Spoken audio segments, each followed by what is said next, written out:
29/9/2023 રાજ્ય સરકારે જીએડીના મારફતે નિયમોમાં ફેરફાર કરીને નવા નિયમ આપ્યા કે રાજ્ય સરકાર જેમાં ખર્ચ કરતી હોય એવા કોઈ પણ વિભાગ હોય એ વિભાગમાં કામ કરતા અધિકારી કે કર્મચારી વિભાગને ન્યાય ન આપી શકતા હોય અને એમની ઉંમર 50 વર્ષની ઉપર હોય તો રાજ્ય સરકાર એમને ફરજિયાત નિવૃત્ત કરી શકે.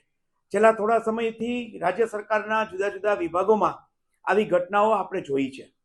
આવી ઘટના મને લાગે છે કે દરેક યુનિવર્સિટીમાં, મેં સૌરાષ્ટ્ર યુનિવર્સિટીના કુલપતિને પત્ર લખ્યો છે અને કીધું છે કે જો આને ગંગાજળની જેમ આપણે શુદ્ધ કરવા માંગતા હોઈએ યુનિવર્સિટીના શિક્ષણના તંત્રને, તો આપણા જે કર્મચારી અધિકારીઓ જે કામ કરે છે એનું આપણે મૂલ્યાંકન કરવું જોઈએ, ચકાસણી કરવી જોઈએ.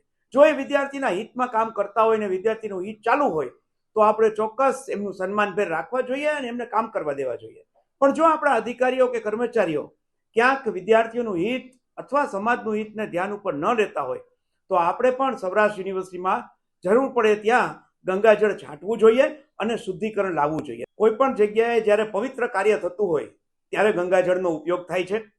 માણસના જન્મથી ચાલુ કરીને એના અંત સુધી ગંગાજળ એ આપણી સંસ્કૃતિમાં જોડાયેલું છે. માત્ર અસામાજિક તત્વો નહીં પણ સમાજને નુકસાન કરતા કોઈ પણ લોકો, પછી એ શિક્ષણ ક્ષેત્રના હોય તો પણ, એમને પણ શુદ્ધ કરવા માટે મને એમ લાગે છે કે આપણે ચકાસણી કરવાનું કીધું છે, મૂલ્યાંકન કરવાનું કીધું છે અને ત્યારબાદ જો આવા કોઈ લોકો હોય તો એને દૂર કરીને ગંગાજળ છાંટવાનું કીધું છે. ગંગાજળનો અર્થ અને ગંગાજળનો શબ્દ વાતાવરણને પવિત્ર કરવાના સંદર્ભમાં છે. શિક્ષણનું ક્ષેત્ર પણ પવિત્ર થાય એવી અપેક્ષાએ આ શબ્દનો ઉપયોગ કર્યો. ગંગાજળ અભિયાનનો પ્રારંભ એ રીતે થાય કે આપણે એ લોકો જે કામ કરે છે એનું મૂલ્યાંકન કરીએ. રાજ્ય સરકાર પણ મૂલ્યાંકન કરે છે.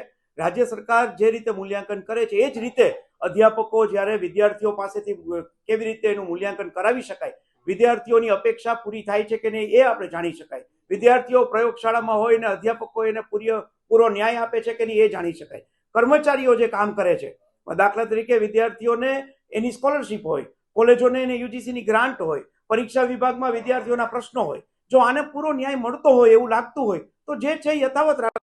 વિદ્યાર્થીઓ પાસેથી અભિપ્રાય એવો આવે કે આમાં શુદ્ધિકરણની જરૂર છે તો ચોક્કસ પવિત્ર વાતાવરણ ઊભું શિક્ષણમાં થાય. એ હેતુસર મેં આ કુલપતિને વિનંતી કરી છે.